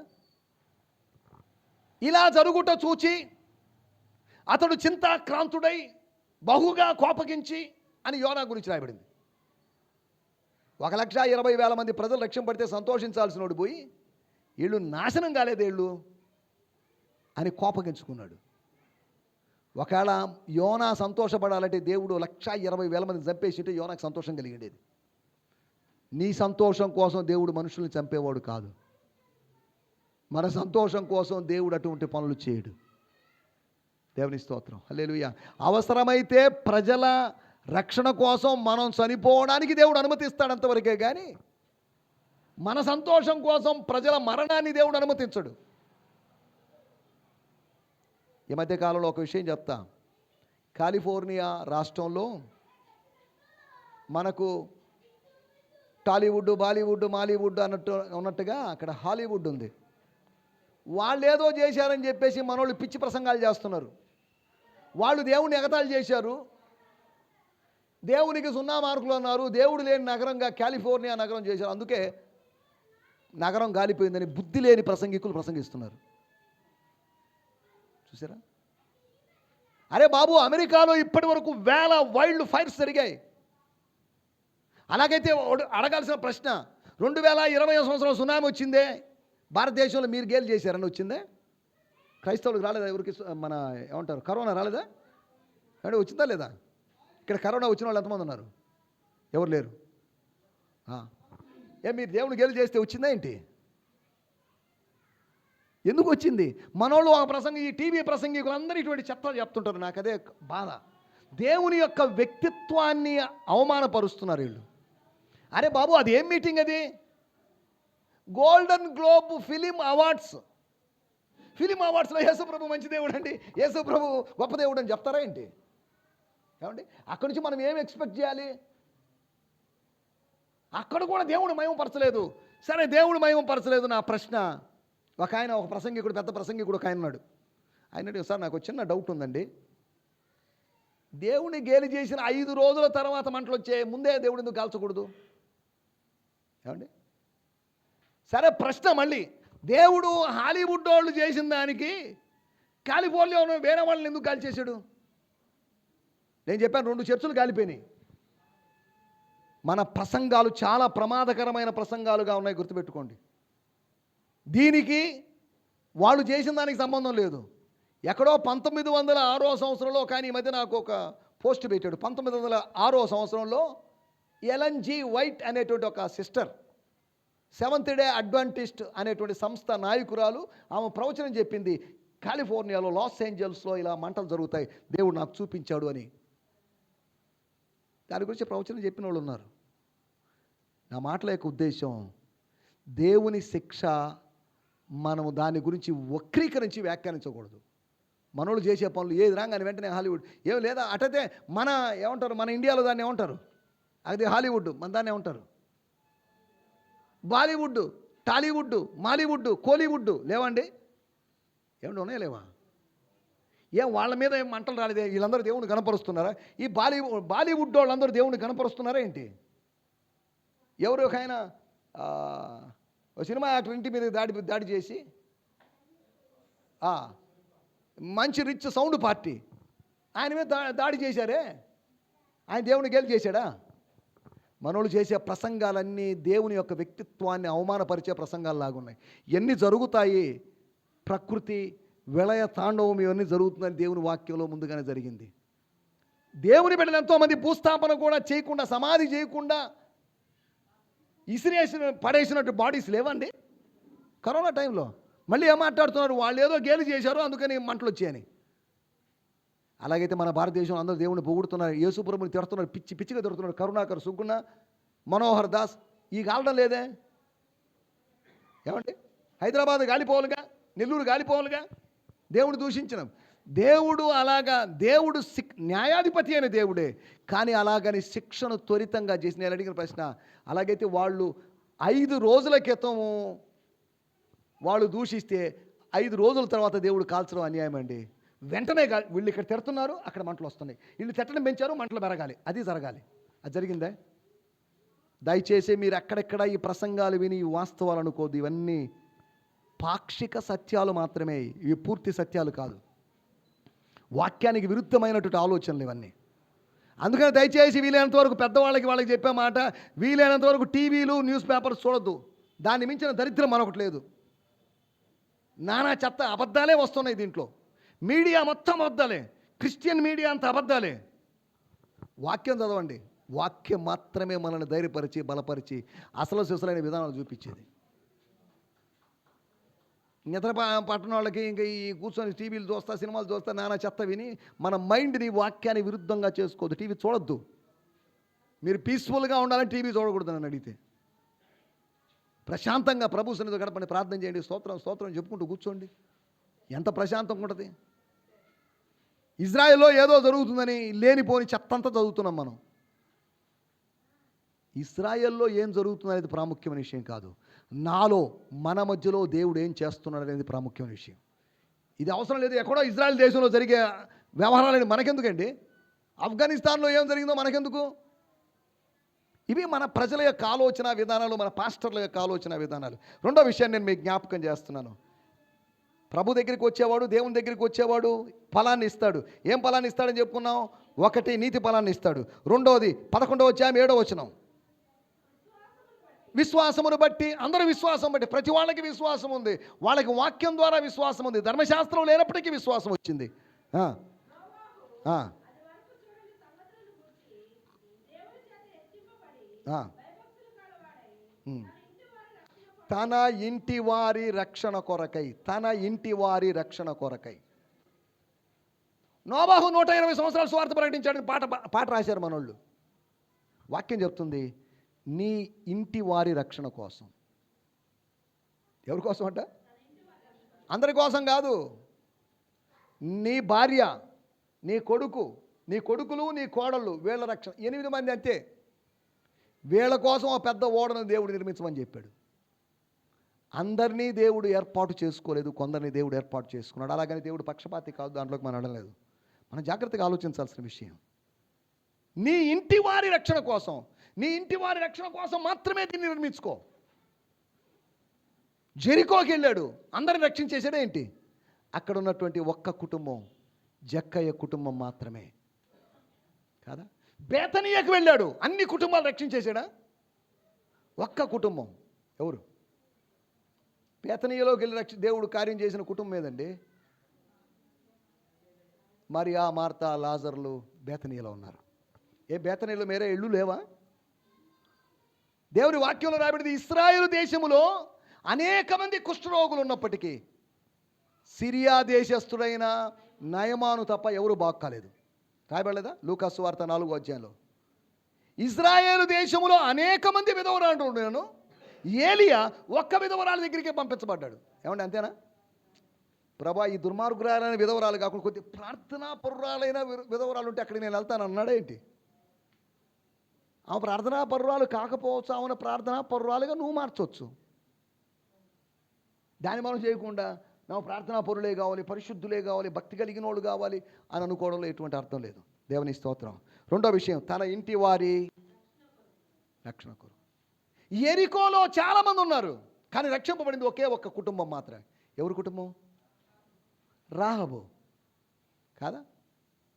యెహోషువ గ్రంథములో యెరికోలోని ఒక్క కుటుంబం రక్షించబడింది, ఒక స్త్రీ కుటుంబం రక్షించబడింది. కానీ ఇక్కడ మొదటి శతాబ్దంలో యెరికో పట్టణంలోని ఒక్క కుటుంబం రక్షించబడింది. ఆ కుటుంబమే జక్కయ్య కుటుంబం. చదవండి 11వ అధ్యాయం హెబ్రీ పత్రిక 21వ వచనం, 31. హెబ్రీ పత్రిక 11:31.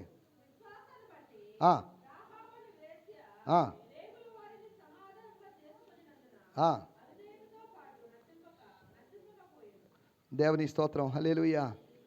ఆమె ఏమైందట? మిగతా వాళ్ళందరూ ఏమైపోయారు? ఆ ప్రాకారం మీద ఇల్లు కలిగిన ఆమె రక్షించబడింది. కింద ఉన్న వాళ్ళందరూ ఏమైపోయారు? సెక్యూరిటీ లేని ఆమెకి సెక్యూరిటీ దొరికింది, సెక్యూరిటీ ఉన్న వాళ్ళకి సెక్యూరిటీ పోయింది. ఆమె నేటికి ఎక్కడుందంట? ఏమండి ఎక్కడుందండి? యెహోషువ గ్రంథము 6వ అధ్యాయము 25వ వచనంలో రాయబడింది, ఆమె నేటికి ఇశ్రాయేలుల మధ్యలో నివసించుండెను. ఇశ్రాయేలీయురాలు కాదు ఆమె, అన్యురాలు. అన్యురాలు ఎక్కడుంది? ఎందుకుంది?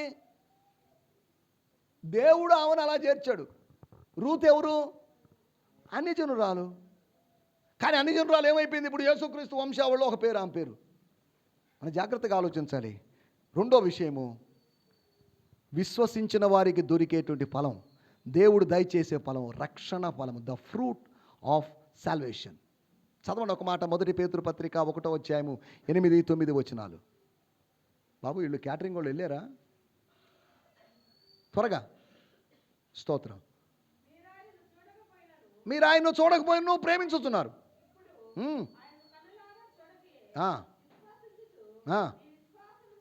మీ విశ్వాసమునకు ఫలము అనగా ఏంటండి? విశ్వాసానికి ఫలం ఏంటండి? ఆత్మరక్షణ, the salvation of your soul. That is the fruit of your faith. మీ విశ్వాసమునకు ఫలం ఏంటి? విశ్వాసమునకు ఫలం నేను ఒక బిల్డింగ్ కట్టుకున్నానండి అని కాదు. విశ్వాసమునకు ఫలము నా కూతురు పెళ్ళిందని కాదు. విశ్వాసమునకు ఫలము నా కొడుక్కి మంచి జాబ్ వచ్చిందని కాదు. నా విశ్వాసమునకు ఫలము నా ఆత్మరక్షణ.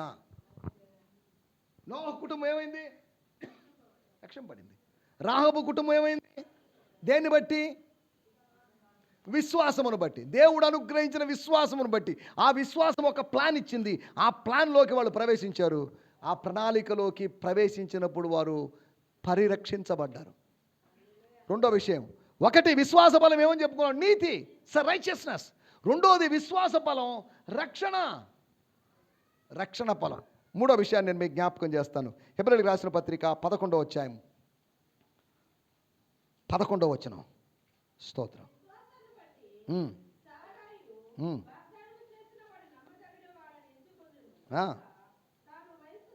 తాను వయసు గతించినదైనను, వయసు గతించింది అన్నప్పటికీ కూడా ఇంకో 37 సంవత్సరాలు బతికిందామా. తాను వయసు గతించినదైనప్పటికీ కూడా ఏం పొందింది? 90 సంవత్సరాలు ఆమెకి ఏమొచ్చింది? 90 సంవత్సరాలకి శక్తి క్షీణించాలి, కానీ శక్తి ఏమైంది? దేన్ని బట్టి? దేవుని స్తోత్రం, హల్లెలూయా. 68 సంవత్సరాలు ఆమెకి పాట వినగానే ఒక ఎక్సైట్మెంట్లో, నేను ముసల్దాన్ని, నేను నాట్యం ఆడలేను అనుకుంటే ఆమె నాట్యం ఆడుకున్నా ఉంటుంది. తన శరీర స్థితిని మర్చిపోయింది. దేవుని వాక్యం రాయబడింది, మృతతుల్యుడైనటువంటి ఒకనిలో నుండి. అక్కడ రాయబడింది, పక్కన చూడండి, ఎవరంటే అతను అబ్రహాముని గురించి రాయబడింది.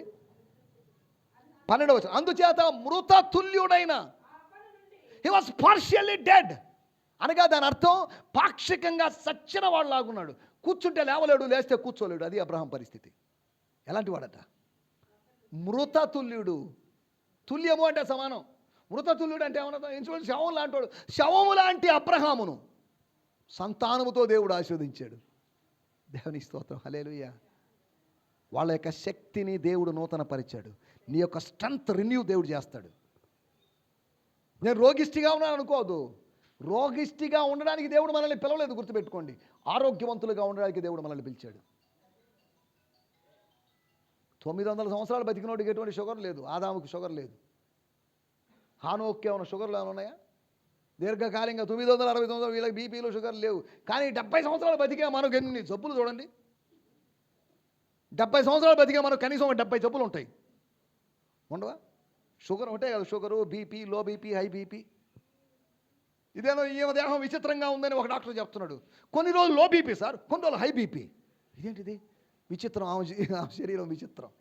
డాక్టర్లకు అర్థం కావట్లేదు. నీ శరీరం అంత చిన్న 5 అడుగుల శరీరం వాడికి అర్థం కాలేదు. అన్ని పుస్తకాలు ముందేసుకొని కూర్చున్నాడు. నీ శరీరం వాడికి ఒక మర్మం, అదొక మిస్టరీ. మన శరీరం ఒక మర్మం. ఎందుకో తెలుసా? దీన్ని దేవుడు సృష్టించాడు కాబట్టి. డాక్టర్ తయారు చేసింది కాదు ఇది, కదా. ఒక తల్లి గర్భంలో కొన్ని మాంసం ముద్దలు పెట్టి దాన్ని అతికించి దానికి పేస్ట్ పూసి అలా తయారు చేశాడా? డాక్టర్ తయారు చేసిందా? చూలాలి గర్భములో ఎముకలు ఏ రీతిగా పెరుగునో నీకు తెలియదు. లోపల గ్రోత్ని దేవుడు ఇచ్చాడు. పిండాన్ని దేవుడు కలువ చేశాడు. ఆ పిండాన్ని శిశువుగా మార్చాడు. శిశువు బయటకు వచ్చేటట్టు చేశాడు.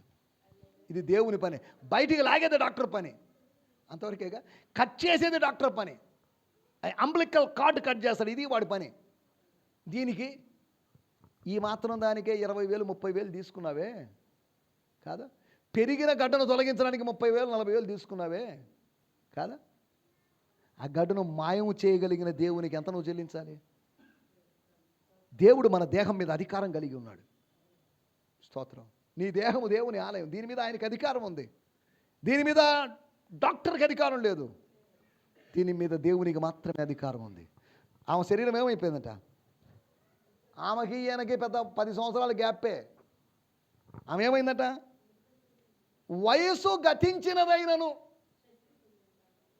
గర్భం ధరించడానికి వయసు గతించిపోయింది. ఇంకా కనే అవకాశం లేదు. హైలీ ఇంపాసిబుల్ అండి. ఇంతవరకు మానవ చరిత్రలో, లేకపోతే కనాను చరిత్రలో ఇంత ఆలస్యంగా గర్భం ధరించిన వాళ్ళు లేరు. అది గర్భం కాదేమోనమ్మా, గడ్డ ఏమైనా పెరుగుతుందేమో అని ఉంటారేమో. నీకేం గర్భమా? ఈ సంవత్సరం 90 సంవత్సరం ఏంది శర్మ గారు? మనం కూడా అడుగుదాం అనుకుంటున్నా. కడుపు ఏదో పొట్ట పెరుగుతుంది, ఏంటిది? దేవుని ఆశీర్వాదం. అవునవమ్మా, దేవుని ఆశీర్వాదం ఏంది? ఎందుకైనా మంచిది. పోయి ఏదైనా గడ్డ పెరుగుతుందేమో. పెరిగింది గడ్డ కాదు, బిడ్డ అనే సంగతి వాళ్ళకి తెలియడం లేదు. దేవుని స్తోత్రం. లోకం ఏమనింది? గడ్డ అనింది. కానీ దేవుడు ఏమన్నాడు? ఏది వాస్తవం? గడ్డ అనేది వాస్తవం కాదు, బిడ్డ అనేది వాస్తవం. దేవుని స్తోత్రం, హల్లెలూయా. మూడో విషయము, విశ్వాసమును బట్టి. విశ్వాస ఫలం ఏంటో తెలుసు? గర్భఫలం, the fruit of the womb.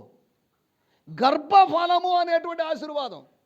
ఆత్మ సంబంధంగా గర్భాన్ని ధరించేవాళ్ళుగా. నా బంధకముల్లో ఉండగా నేను కనిన కుమారుడైనటువంటి ఒనేసిము అని రాస్తాడు. ఏం చేశాడంట? ఇక్కడున్న మీరందరూ కనాలి. అదేంటంటే ఫ్యామిలీ ప్లానింగ్ ఆపరేషన్ కలిగింది, అయిపోయింది. లేకపోతే మేము పురుషులం కదండి. మీరు కనాలి, పాల్సారు కనాలి ఓ 10 మందిని ఆత్మీయంగా అండి. మళ్ళీ మీరు తప్పుగా అనుకున్నారు. ఇక్కడ పురుషులైన స్త్రీలు ఒక్కొక్కరు 10 మందిని కన్నారనుకోండి, మన దర్శనం ఈజీగా. ఏం సార్ ఇంత చిన్న దర్శనం ఏంటి? నేను 10 మందిని కనలేనా? కాదా? ఆ రోజు వాళ్ళు యాకోబు ఎంతమందిని కన్నాడు? 12 మందిని కనేశాడే, 13 మందిని కనేశాడే. మనం ఆత్మీయంగా కనలేమా? ఆకాశ నక్షత్రం వల్ల నీ సంతానం చేస్తానని చెప్పాడు. పలాని బ్రదర్, పలాని సిస్టర్ మాకు సాక్ష్యం చెప్పిందండి. వెళ్తూ డైకస్ రోడ్ నుంచి మాకు సువార్త చెప్పిందండి. ఆమెను బట్టి మేము ఇక్కడికి వచ్చామండి. కాదా? పద్మా పాల్ గారి ద్వారా, ఇదిగో మేమందరం పద్మా పాల్ గారి ఆత్మీయ కుమారులం, మేమందరం పద్మా పాల్ గారి ఆత్మీయ కుమార్తెలం. మీరు కనాలి, బిడ్డలు కనాలి. సువార్త చెప్పి మనము సువార్తకు తగిన విధంగా జీవించి సువార్త ప్రకటిస్తే బిడ్డల్ని కంటాం. మనం బిగ తీసుకొని కూర్చుంటే బిడ్డలు ఏం కంటాం? పోయి 10 మందికి చెప్పాలి, ప్రభు యేసు ప్రభు నన్ను రక్షించాడు, మిమ్మల్ని కూడా రక్షిస్తాడండి. నన్ను ప్రమాదం నుంచి నేను చచ్చిపోతాడని డాక్టర్లు అన్నారు, కానీ దేవుడు నన్ను కాపాడాడు. నా జీవితంలో ముక్కులోంచి బ్లడ్ కాల్షియం లోపించడం వల్ల ఇలా చూడగొట్టు కూడా దోషులు రక్తం వచ్చేది నాకు. ఇక నువ్వు జీవితాంతం కాల్షియం శాండోస్ టాబ్లెట్స్ వాడాల్సిందే నువ్వు అని చెప్పారు డాక్టర్లు. సేవలోకి వచ్చి 30 సంవత్సరాలు అయింది. ముక్కులోంచి రక్తం వచ్చి నేను ఎరగను, కొట్టుకున్నా నాకు రక్తం అవడం లేదు. ఇంతకుముందు కాల్షియం లోపించి డబ్బాలు సప్పరిచ్చాను నేను కాల్షియం శాండోస్ టాబ్లెట్స్. పరిచర్య చేస్తున్న తన దాసుడైన నన్ను దేవుడు గణపరిచాడు. దేవుడు నన్ను బాగు చేశాడండి. ఆయన పని చేస్తున్నప్పుడు మనల్ని బాగు చేస్తాడంతే. ఆయన్ని సేవిస్తే నిన్ను బాగు చేస్తాడంతే. ప్రభువుని ఆరాధిస్తూ ప్రభువుని మహిమపరుస్తున్నట్లయితే నేను ఒక ఆమె ఆరాధనలు అందరూ చేతులెత్తి దేవుడి నామాన్ని మహిమపరుస్తున్నప్పుడు, ప్రభువా వీళ్ళందరూ చేతులు ఎత్తుతున్నప్పుడు నేను ఎందుకు చేతులు ఎత్తలేకపోతున్నాను అన్నప్పుడు దేవుని శక్తి ఆమె మీదకి వచ్చింది. తన 2 చేతులు ఎత్తి దేవుని ఆరాధిస్తుంది. ఆ ఆరాధనలో వాళ్ళ కుమార్తె వెనకాలకి తిరిగి చూసేసరికి వాళ్ళ మమ్మీ 2 చేతులు ఎత్తి దేవుని స్తుతించడం ఆరంభించింది. ఆమె చేతులు ఏమాత్రం లేవలేని చేతులు. స్తోత్రం. ఆరాధన మమ్మీ రా సాక్ష్యం చెప్పు చెప్పింది. నేను ఆరాధిస్తున్నప్పుడు ఇంచుమించు 4 సంవత్సరాలుగా నేను చేతులు ఇక్కడ వరకే ఎత్తగలను, కానీ అందరూ చేతులు ఎత్తి ఆరాధన చేస్తున్నప్పుడు నాకు ఆరాధన చేయాలనిపించింది. ప్రభువా ఒక వికలాంగురాల్లాగా నేను ఉండడం నీ చిత్తమేనా? నీ చేతులు ఎత్తాలనైనా, నేను ఆరాధించాలి ప్రభువా అని అడిగి 2 చేతులు ఎత్తినప్పుడు తనకు తెలియకుండా, నేను ఎత్తలేనని నాకు తెలుసు, కానీ ఎందుకో మరి దేవుని శక్తి నా మీదకి వచ్చింది. నేను చేతులు ఎత్తాను. నేను చేతులు ఎత్తాననేది అబద్ధం కాదు. నా కుమార్తె చూసింది, మమ్మీ రా సాక్ష్యం చెప్పని మందిరంలో పిలిచింది. దేవుని స్తోత్రం. హల్లెలూయా. విశ్వాసం ద్వారా నువ్వు చేయలేని పని నువ్వు చెయ్యి. స్తోత్రం. హల్లెలూయా. ఆమెను ధైర్యపరచడానికి, ఓదార్చడానికి హన్నా భర్త చెప్తున్నాడు, అమ్మాయి నీకు పిల్లలు లేకపోతే నేను 10 మంది కుమారులతో సమానం కాదా అని ఓదారుస్తున్నాడు. నకిలీ ఓదార్పులు. దేవుడు ఇస్తాడు అమ్మాయి. దేవుడు వాగ్దానం చేసిన వాడు నమ్మదగిన వాడని చెప్పడంలే. నేను నీకు 10 మంది కుమారులు, నువ్వు ఆయన భర్త అంట 10 మంది కుమారులతో సమానం అంట కాదా? అంటే పద్మాపాల్ గారికి 12 మంది పిల్లలు ఉన్నారని అర్థం. దేవుని స్తోత్రం. హల్లెలూయా. భర్తను 10 మంది కుమారులతో భావించరుగా, భర్తను ఒక పెద్ద దెయ్యంగా భావిస్తుంటాం మనం. దేవుని స్తోత్రం. హల్లెలూయా. మేము మీకు 10 మంది పిల్లలతో సమానం లిసే. దేవుని స్తోత్రం. హల్లెలూయా. ఆ మంత్రాలు తంత్రాలు పనిచేయలేదు ఆమెకి. ఇవన్నీ బాగానే ఉన్నాయి, వినడానికి బాగానే ఉంది, నాకు నచ్చలేదు ఆ మాట. దేవుడు ఆమెకు 5 మంది పిల్లల్ని ఇచ్చాడు. స్తోత్రం. తన జీవితంలో ఒకే ఒకసారి చెప్పిన డైలాగ్ అది, నీకు 10 మంది కుమారులతో సమానం కాదా అని. 10 మంది కుమారులతో సమానం అయ్యేదానికి 10 మంది కుమారులకి తేడా ఉందిగా. దేవుని స్తోత్రం. హల్లెలూయా. 3వ విషయం విశ్వాస ఫలం ఏంటి? గర్భఫలం. 4వ విషయాన్ని నేను మీకు జ్ఞాపకం చేస్తాను. చదవండి 13వ వచనం. వీరందరూ ఆ వాగ్దాన ఫలములు, ఏం ఫలములంట? ఏం ఫలాలమ్మాయి? వాగ్దాన కార్డులు కాదు, వాగ్దానములు. The rewards of promises, the fruits of the promises. వాగ్దాన ఫలములు అనుభవించకపోయినను. దేవుని స్తోత్రం. ఏం ఫలాలు ఇవి? ఎలా వచ్చాయి ఈ ఫలాలు? ఆటోమేటిక్ వచ్చేసేంటి? 33వ వచనంలో ఏముందో రాయబడి చూడండి. స్తోత్రం. ఎస్, వాగ్దానములు. దేని ద్వారా? మనోళ్ళ వాగ్దాన కార్డులు ఎలా పొందుతున్నారు? లాటరీ సిస్టమ్ ద్వారా. వాళ్ళు ఎలా పొందారట? వాళ్ళు వాగ్దానములను పొందిరు. ఎక్కడి నుంచి పొందారు? మందిరం నుంచి పొందారని కాదు, పాస్టర్ ఇస్తే పొందారని కాదు, యాజకుడు ఇస్తే పొందారని కాదు. ఎలా పొందారు వాళ్ళు? వారు విశ్వాసము ద్వారా, విశ్వాసమునకు కర్త అయిన ప్రభు దగ్గర నుంచి వాగ్దానాలు పొందారు. వాగ్దానాలు ఇలా రావాలి. వాగ్దానాలు కార్డు ఇచ్చే సిస్టమ్ ఏంటి? వాగ్దానాలు ఎలా పొందుకున్నారట? స్తోత్రం. హల్లెలూయా. ఇక్కడ రాయబడిన మాటలు చూడండి. ఏవేలు మొదలుకొని శారమ్మ వరకు ఉన్నటువంటి 7 మందిని గురించి రాయబడింది. వీరందరూ, ఈ పైన చెప్పిన వాళ్ళందరూ, ఈ పితరులందరూ వాగ్దాన ఫలము అనుభవించకపోయినను. వాగ్దాన ఫలాలు ఉన్నాయి, దాన్ని అనుభవించలేదు. స్తోత్రం. తర్వాత రాయబడిన మాట చూడండి. ఏం రాయబడింది? వారి విశ్వాసం ద్వారా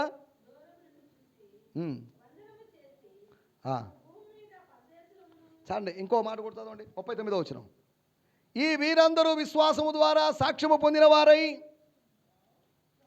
చివరి మాట, వీరు వాగ్దాన ఫలము అనుభవించలేదు. ఎన్నిసార్లు రాయబడింది? వాగ్దాన ఫలము, వాగ్దాన ఫలము, వాగ్దానములు అని రాయబడింది. వాగ్దానాల కార్డు కాదండి. వాగ్దానాల కార్డు ఇచ్చే సిస్టమ్ వాక్యానికి విరుద్ధమైన సిస్టమ్ అది. వారు విశ్వాసం వలన ఏం పొందారు? వాగ్దానములు పొందిరి. ప్రభు సన్నిధిలో ప్రార్థించు, వాక్యం విని ప్రభు నాతో మాట్లాడుతున్న మాట ఇది నా వాగ్దానం అని చెప్పండి. దేవుడు నెలకొక్కసారి వాగ్దానం చేసే దేవుడు కాదు. సంవత్సరానికి ఒకసారి డిసెంబర్ 31 మాత్రమే వాగ్దానం చేసే దేవుడు కాదు. ఈ డిసెంబర్ 31, జనవరి 31 మనకున్నాయి, కానీ దేవునికి లేవు. దేవునికి మాసాలు లేవు, వారాలు లేవు, రోజులు లేవు. ఆయన నిత్యత్వంలో ఉన్నాడు. కాలానికి అతీతమైన దేవుడు. అక్కడ కాలం లేదు, కాలము సమయము లేదండి అక్కడ. ఒకరోజు మనం అటువంటి స్థలానికి మనం వెళ్తాం. ఇక్కడ రాబడి వాళ్ళు వాగ్దానములు పొందారు. ఎలా పొందారు? యెహోవా దేవుని యందలి విశ్వాసము వలన పొందారు. ఇప్పుడు లాటరీ సిస్టమ్ వల్ల పొందుతున్నారు, ఏరుకుంటున్నారు. మా నాన్నకి, మా తాతకి, మా అవ్వకి, ఒక ఆమె ఏకంగా గర్భంలో ఉన్న బిడ్డ కోసం కూడా వాగ్దానం తీసుకుంది. ఇవి వాగ్దానాలు. ఆది సంఘంలో లేదా బైబిల్లో వాగ్దానాలు ఎలా పొందినారు అని రాయబడి ఉంటే మనోళ్ళు ఒక వాక్యం మొక్క రాసి ఇచ్చి ఇదే మీ వాగ్దానం అండి. సంవత్సరానికి ఒక్కసారి మాత్రం వాగ్దానం చేసే దేవుడు కాదు, ప్రతి దినం వాగ్దానం. ఒక్కసారి దేవుడు అబ్రహాముకు ప్రత్యక్షమయ్యాడు.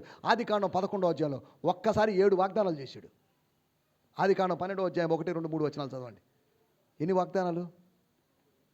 ఒక్కసారి అబ్రహాముకి 7 వాగ్దానాలు కదా. మీకు అందరికీ ఒక్కొక్క వాగ్దానం ఇవ్వడం నాకు నచ్చడం లేదు. ఈసారి ఒకవేళ డిసెంబర్ 31కి 365 వాగ్దానాలు రాసి ఇవ్వాలి. తీసుకోరా? ఒకటే తీసుకుంటారు కానీ 365 తీసుకోరు. అసలు మీకు ఎన్ని వాగ్దానాలు కావాలి? ఎన్ని రోజులు ఉన్నాయి? మీకు ఎన్ని వాగ్దానాలు కావాలి? 300. కానీ ఒకటే ఏరుకొని ఒక వాగ్దానం తీసుకుంటాం. ఈ సిస్టమ్ అనేది వాక్యానికి విరుద్ధమైన సిస్టమ్. వారు విశ్వాసం వలన వాగ్దానాల కార్డులు పొందిరి కాదు, దే రిసీవ్డ్ ప్రామిసెస్. దేవుని స్తోత్రం. హల్లెలూయా. 4వ ఫలము వాగ్దాన ఫలము. దేవుని స్తోత్రం. దేనివల్ల? ఏం ఫలాలు ఇవన్నీ? దేవుని యొద్దకు వచ్చు వారికి దేవుని దగ్గర నుంచి దొరికేటువంటి, దేవుడు అనుగ్రహించేటువంటి ఫలాలు. The reward of righteousness, the reward of salvation, the reward of the ohm, the reward of the promise. చివరి ప్రామిస్ లేకపోతే చివరి ఫలం గురించి మనం ఆలోచిద్దాం. చదవండి. హెబ్రీయులకు రాసిన పత్రిక 13వ అధ్యాయం. స్తోత్రం. అక్కడ రాయబడిన మాట చూద్దాం. హెబ్రీయులకు రాసిన పత్రిక 13వ అధ్యాయము 15వ వచనం. 13:15.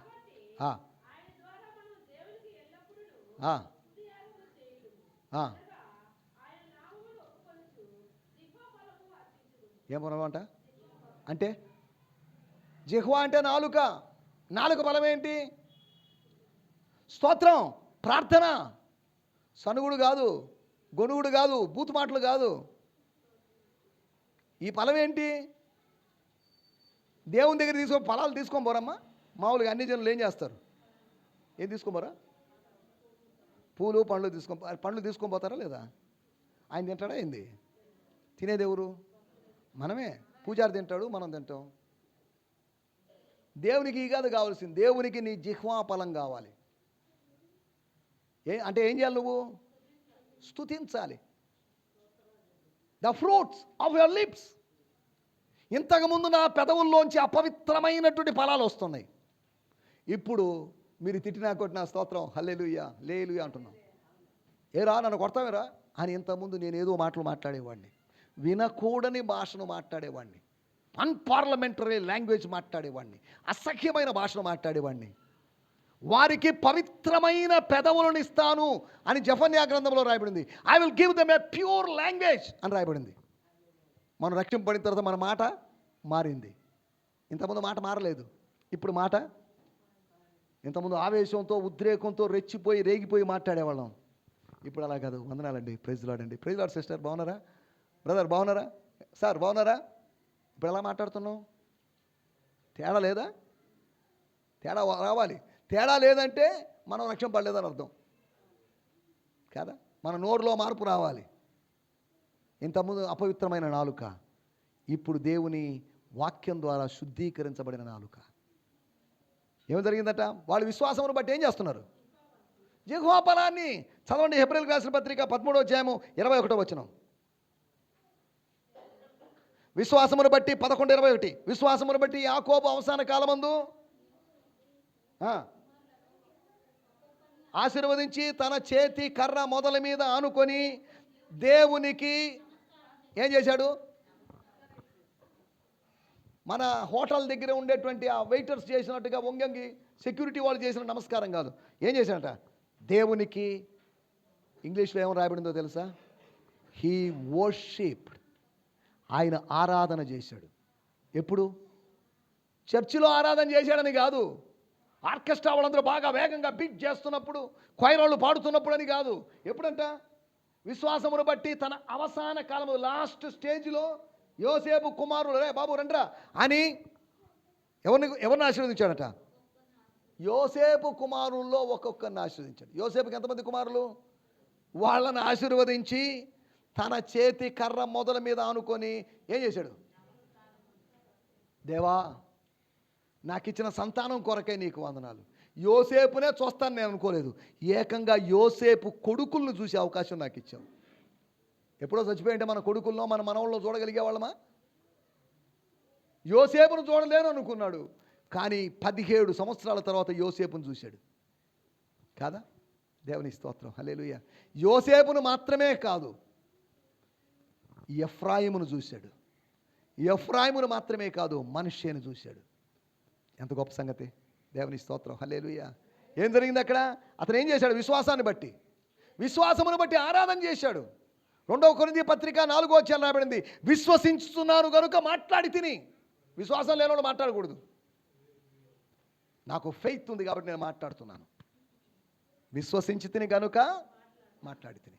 విశ్వాసము గల ఆత్మ కలిగిన వారమై, విశ్వాసం కలిగిన ఆత్మ కలిగిన వారమై మాట్లాడుతున్నామని రాయబడింది. కాబట్టి విశ్వాసం ఉన్నప్పుడు ఏం చేస్తాం? మాట్లాడతాం. ఏం మాట్లాడతాం? బూతులు మాట్లాడతామా? గతాన్ని గురించి చెప్పుకుంటామా? నువ్వు అప్పట్లో దుర్మార్గురాలు అంట కదా, నువ్వు అప్పట్లో ఇలా జీవించావంట కదా. గతం గురించి మాట్లాడదు. విశ్వాసం భవిష్యత్తు గురించి మాట్లాడుతుంది. దేవుని కార్యాల గురించి మాట్లాడుతుంది. దేవుని స్తోత్రం. బాబు, ఇంత రిస్క్ అవసరమా? వాడు చూస్తే చిన్నప్పటి నుంచి యుద్ధాభ్యాసం చేసినాడు. లేదు సార్, దిగాల్సిందే. మీరెవరూ లేరు కాబట్టి నేను వెళ్తాను. మీరెవరైనా వెళ్ళిపోయితే, రాజుగారు అయ్యగారు కూర్చున్నారు సింహాసనం, ఆయన వెళ్ళిపోయితే నాకేం ప్రాబ్లం లేదండి. నా మందను వదిలిపెట్టి, నా గొర్రెలు వదిలిపెట్టి నేను ఎందుకు రావాలి ఇక్కడికి? నేను వెళ్తాను. యుద్ధము యెహోవాదే. దేవుడు సింహము నోటి నుంచి, ఎలుగుబంటి నోటిని తప్పించాడు దేవుడే. ఇప్పుడు అలాగైతే 3వసారి కూడా దేవుడు నాకు సాయం చేస్తాడండి. నాకు ఒక 3వ సాక్ష్యాన్ని చెప్పుకునే అవకాశం. ఒకళ్ళ అంతఃపురంలో కాకపోయినా అడవిలో వేరే గొర్రెలు మేపుకునే వాళ్ళు, హలో బ్రదర్ సాక్ష్యం చెప్తావా? మొన్నటిదాకా 2 సాక్ష్యాలే, ఇప్పుడు 3వ సాక్ష్యం వచ్చింది. నేను ఎవరినో తెలుసా? ఫిలిష్టియ సూర్యుడైనటువంటి గొల్లియాతును చంపినోని నేను చంపలేదు. ఆ యుద్ధ రంగంలో, ఏలా లోయలో యుద్ధము యెహోవాదే అనే నినాదముతో నేను ముందుకు సాగినోడి. నేను మామూలుని కాదు. దేవుని స్తోత్రం, హల్లెలూయా.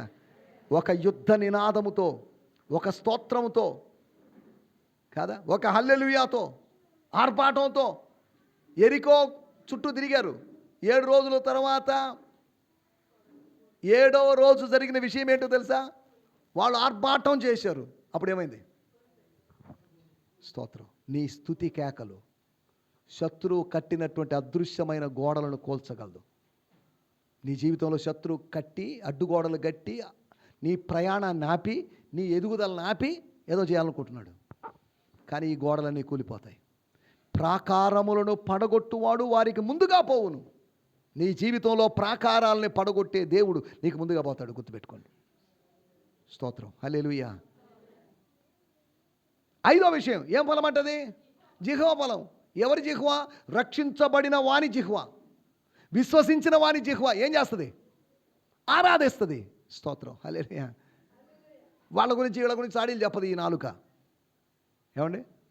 ఆ మంచిది కాదంట కదా, ఆమె అక్కడ ఉంది కదా, ఈమె ఎక్కడ ఉంది కదా, అతను ఇక్కడ ఉన్నాడు కదా, అతను ఆమె వెళ్ళారు కదా. ఏం మాటలు ఇవి?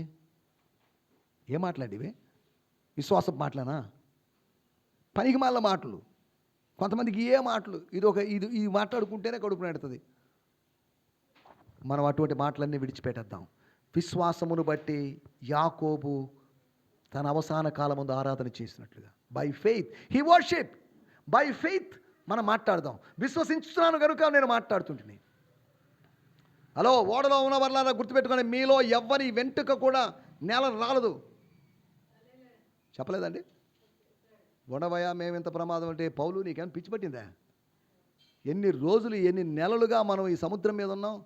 రోమాకు మనం చేరలేము. మధ్యలో ఓడ బద్దలైపోయే పరిస్థితుల మధ్యలో కూడా పౌలు చెప్పిన మాట, నో, నాకు దేవుడు చెప్పాడండి, ప్లీజ్ నన్ను నమ్మండి. నా మాట మీరు నమ్మడం లేదు. మీరు ఎంతసేపటికి ఓడ యజమానుడో ఓడ నావికుడు చెప్పే మాటలు నచ్చుతాయి. నా మాట వినండి ప్లీజ్, మనకేమీ జరగదు. ఎందుకు ఆయనతో ధైర్యంగా చెప్తున్నాం?